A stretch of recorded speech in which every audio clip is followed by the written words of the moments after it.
Welcome to Mouhas diary my channel. হে কৃষ্ণ করুণা সিন্ধু দীনবন্ধু জগৎপতে গোপেশ গোপিকা কান্ত রাধা কান্ত নমস্তুতে। হে গোবিন্দ, হে গোপাল, হে কৃষ্ণ। আজকে বন্ধুরা তোমাদের বৈশাখ মাসের কৃষ্ণপক্ষের বরথিনী একাদশী, এই অত্যন্ত পুণ্যময় যা সৌভাগ্য ও মোক্ষ প্রদান করে। এই ব্রত পালনে 10,000 বছর তপস্যার ফল পাওয়া যায়, সর্বপাপ নাশ হয়। আজকে এই বরথিনী একাদশীর কি মাহাত্ম্য সেটাই তোমাদের জানাবো বন্ধুরা। তোমরা অবশ্যই এই ভিডিওটা শোনো, আর ভালো লাগলে আমার চ্যানেলটা সাবস্ক্রাইব করো বন্ধুরা। আর সনাতন ধর্মের এই কৃষ্ণের নাম তোমরা একটু প্রচার করো। এই ব্রত পালন করে স্বর্গ লাভ করা যায়। রাজা মান্ধাতা এই ব্রতের ফলে স্বর্গ লাভ করেছিলেন। এই দিন বিষ্ণুর বরাহ অবতারের পুজো করা হয় এবং অন্ন ও তিল দান অত্যন্ত শুভ। বরথিনী একাদশীর মাহাত্ম্য পাপক্ষয়, মোক্ষলাভ ও ভবিষ্যতর। আর পদ্মপুরাণ অনুযায়ী এই ব্রত পালন করলে মানুষ সর্বপাপ থেকে মুক্ত হয়ে পরম গতি লাভ করে এবং যমরাজের যাতনা থেকে মুক্তি পায়।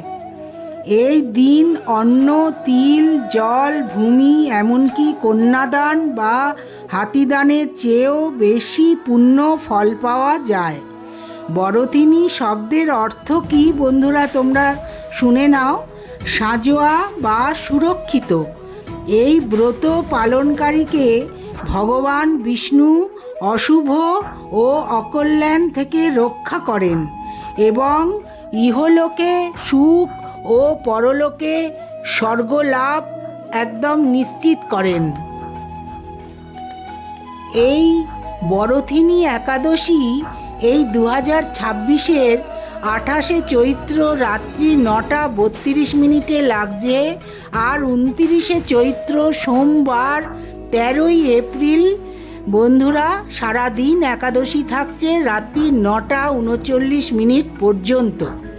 তোমরা একাদশী পালন করবে 29শে চৈত্র 13ই এপ্রিল সোমবার। এই দিন বন্ধুরা নীলের পুজো আছে, নীল ষষ্ঠী।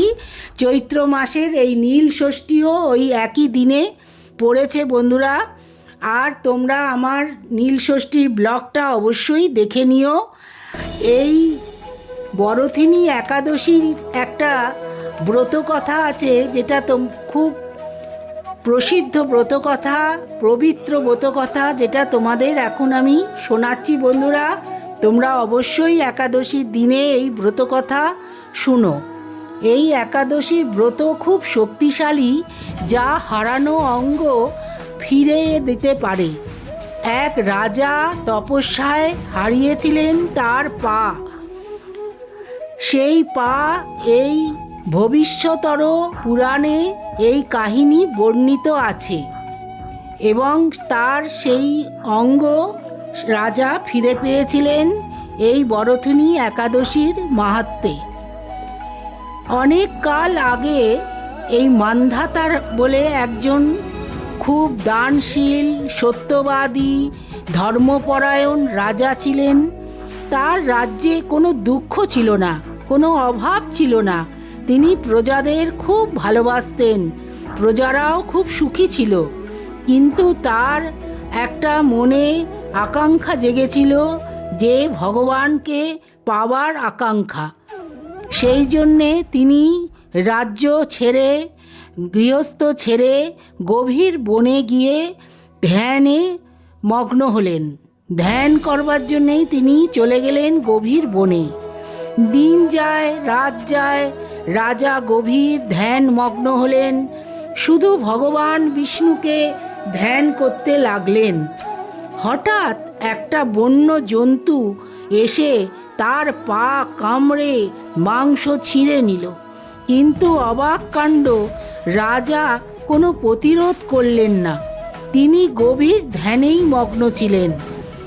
অবশ্য তার পায়েতে যন্ত্রণা শুরু হলো।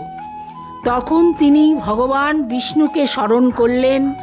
ভগবান বিষ্ণু তাকে দেখা দিলেন রাজাকে, আর এই বরথিনী একাদশী ব্রত পালন করতে বললেন।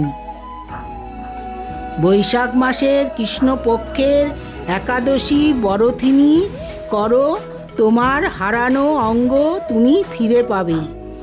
রাজা খুব নিষ্ঠার সাথে এই বরথিনী একাদশী পালন করলেন এবং এই বরথিনী একাদশীর উপবাস করে, জপ করে, পুজো করে এই ব্রত পালন করলেন। তারপর এক অলৌকিক ঘটনা ঘটল। তার পা সম্পূর্ণ ঠিক হয়ে গেল। সেই কাটা পা সম্পূর্ণ ঠিক হয়ে গেল, সমস্ত পাপ দূরীভূত হলো, আর তিনি পুনরায় ঠিক হয়ে গেলেন ও সুখী হলেন। এই কাহিনী আমাদের শেখায় সত্যিকারের ভক্তি কখনো বিফল হয় না। ঈশ্বর তার ভক্তকে সর্বদা রক্ষা করেন। একাদশী শুধু উপবাস নয়, তার মনের শুদ্ধি ও মুক্তির পথ। যদি আপনি এই আধ্যাত্মিক কাহিনী পছন্দ করেন তাহলে এই ভিডিওটা একটু লাইক কমেন্ট করে শেয়ার করবেন বন্ধুরা। আর এই ভবিষ্যতর পুরাণে স্বয়ং যুধিষ্ঠির শ্রীকৃষ্ণ সংবাদ বর্ণনা করেছেন। সেইখানে যুধিষ্ঠির শ্রীকৃষ্ণকে বললেন, হে বাসুদেব, আপনাকে প্রণাম। বৈশাখ মাসের কৃষ্ণপক্ষের একাদশী কি নামে প্রসিদ্ধ, মহিমাই বা কি, কৃপা করে বলুন। শ্রীকৃষ্ণ বলেছিলেন, হে রাজন, ইহলোক পরলোকে বৈশাখ মাসের কৃষ্ণপক্ষিয়া একাদশী বরথিনী নামে বিখ্যাত। এই ব্রত পালনে ভক্তের অশেষ পুণ্যই লাভ হয়। এই ব্রত পালন করলে পরলোকে বৈশাখ মাসে কৃষ্ণপক্ষিয়া একাদশী বরথিনী নামেই বিখ্যাত। এই ব্রত পালনে সর্বদা সুখ লাভ হয় এবং পাপক্ষয় ও সৌভাগ্য প্রাপ্তি ঘটে। মহিলারা এই ব্রত পালনে সৌভাগ্য লাভ করেন। ভক্তি মুক্তি প্রদানকারী এই ব্রত সর্বপাপ হরণ এবং গর্ভাবস্থার যন্ত্রণা বিনাশ করে। এই ব্রতের প্রভাবে মান্ধাতা, ধুন্ধুমার আদি রাজারা দিব্যধাম লাভ করেছেন। এমনকি মহাদেবও এই ব্রত পালন করেছিলেন। 10,000 বছর তপস্যার ফল কেবলমাত্র এক বরথিনী ব্রত পালনে লাভ হয়। যে শ্রদ্ধাবান ব্যক্তি এই ব্রত পালন করেন তিনি ইহলোক ও পরলোকে সমস্ত প্রকার কাঙ্ক্ষিত ফল লাভ করেন। হে রাজন, এই বিধি অনুসারে বরথিনী ব্রত পালনে সকল প্রকার পাপের বিনাশ এবং অক্ষয় গতি লাভ হয়। যিনি হরিবাসরের রাত্রি জাগরণ করে ভগবান জনার্দনের পুজো করেন তিনি অশেষ সৌভাগ্য লাভ করেন এবং সর্বপাপ থেকে মুক্তি হয়ে পরম গতি লাভ করেন। তাই সূর্যপুত্র যমরাজের যাতনা থেকে পরিত্রাণের জন্যে পরম যত্নে এই একাদশী ব্রত পালন করা কর্তব্য। বরথিনী একাদশীর ব্রতকথা শ্রদ্ধাভরে পাঠ করে শ্রবণ করলে সহস্র গ্রদানের ফল লাভ হয় এবং সর্বপাপ থেকে মুক্ত হয়ে বিষ্ণুলোকে গতি হয়। ভগবান বিষ্ণুকে পুজো করা এই বরথিনী একাদশীতে ভগবান বিষ্ণুকে স্মরণ করা আমাদের কর্তব্য এবং এই একাদশীর দিনে ভগবান বিষ্ণুর পুজো করা কর্তব্য। ব্রহ্মণ্য দেবায় গো ব্রাহ্মণ হিতায় চ জগদ্ধিতায় শ্রীকৃষ্ণায় গোবিন্দায় নমো নমো। কৃষ্ণায় বাসুদেবায় হরয়ে পরমাত্মনে প্লনত ক্লেশ নাশায় গোবিন্দায় নমো নমো। হে কৃষ্ণের এই মন্ত্র তোমরা উচ্চারণ করবে, ভাগবতের এই শ্লোক, এই কৃষ্ণায় বাসুদেবায় হরয়ে পরমাত্মনে এই শ্লোক অবশ্যই তোমরা পড়বে, উচ্চারণ করবে। Thanks for watching Mouas diary.